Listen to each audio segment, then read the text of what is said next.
सिद्धि की शादी के बाद वो ससुराल चली जाती है। पीछे रह जाती है भाभी रानी। सिद्धि के ससुराल जाते ही भाभी कहती है, अरे वाह जी वाह, सारे कपड़े मेरे। हाय रे पैंट, अरे वाह वाह, मजा आ जाएगा। अरे ये सिद्धि की अलमारी के सामने खड़े होकर क्या बड़बड़ा रही है? जा जाकर देख मेहमानों को विदाई की मिठाई मिली कि नहीं। अब हाँ माँ जी, क्यों नहीं, लेकिन पहले कपड़े तो बदल लूं। अब रानी आ जाती है सिद्धि के उन कपड़ों में जो वो ससुराल जाने से पहले घर छोड़ जाती है। अरे रानी, कुछ दिन रुक जाती। अरे ये तो सिद्धि बिटिया को मैंने ही दिया था, बड़ा ही फबता था उस पर, तुझ पर तो कुछ खास नहीं लग रहा।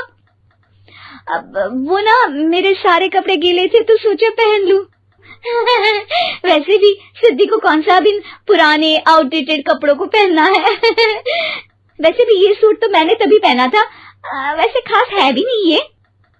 हाँ ठीक है, लेकिन ना मेरी सिद्धि पर तो जमता था। सारे मेहमान चले जाते हैं और सिद्धि ससुराल से मायके पहली बार आती है। अपना घर, अपना कमरा, अपनी अलमारी। ये बोलकर जैसे ही सिद्धि अलमारी खोलती है तो सामने उसके कपड़ों की जगह कुछ और ही रखा होता है। माँ, ओ माँ, जरा कमरे में तो आना। सास और रानी वहां पहुंच जाते हैं। रानी ने पहनी होती है सिद्धि की जींस और टी शर्ट। अरे भाभी, ये क्या? ये तो मेरी बड़ी ही महंगी टी शर्ट है, इसे आपने घर में क्यों पहनी है? अरे बहुत मिलती है दीदी ये चौक की मार्केट में, 150 में। ओ भाभी प्लीज, ये एरोपोस्टल है, 2000 की एक टी शर्ट। ओह, 2000 में तो दीदी 4 साड़ी आ जाए। अब क्या बोलूं? भाभी, ये मेरी अलमारी में छोटू के कपड़े, तो मेरे कपड़े कहाँ हैं? मेरी अलमारी में? अब दीदी आपको कौन से पुराने कपड़े पहनने थे? माना भाभी, लेकिन मैं जब घर आती तो यही सब पहनती ना। अरे तुम तो बड़ी कंजूस हो दीदी। खैर, वक्त आता है जब सिद्धि ससुराल के लिए रवाना हो रही होती है।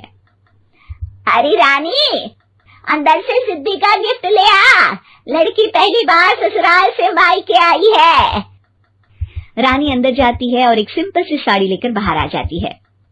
ये लीजिए माँ जी। सास बेटी को गिफ्ट देकर ससुराल भेजती है। अगले दिन रानी एक सुंदर सी साड़ी पहनकर सामने आती है। अरे रानी, ये तो वो साड़ी है जो मैंने सिद्धि को देने के लिए दी थी जब वो ससुराल ले जाती, लेकिन ये तूने कैसे पहन ली? अरे माँ जी, ये साड़ी तो मुझे बहुत पहले से ही पसंद थी, लेकिन चिंता ना करिए, मैंने सिद्धि के लिए भी अच्छी सी साड़ी दी है। हाँ। तभी सिद्धि का फोन आता है। क्या माँ, कुछ अच्छा तो दिया होता ससुराल ले जाने के लिए। अरे पहले दिखा दिया होता। ये चमकते हुए पैकेट में नौकरानी वाली साड़ी मत दिया करो माँ। अरे बेटे, वो तेरी भाभी ने ना गलती से उससे पैकेट बदल गया। हाँ, मैं कल ही तेरे भाई के हाथ से तेरा वाला पैकेट भेज दूंगी।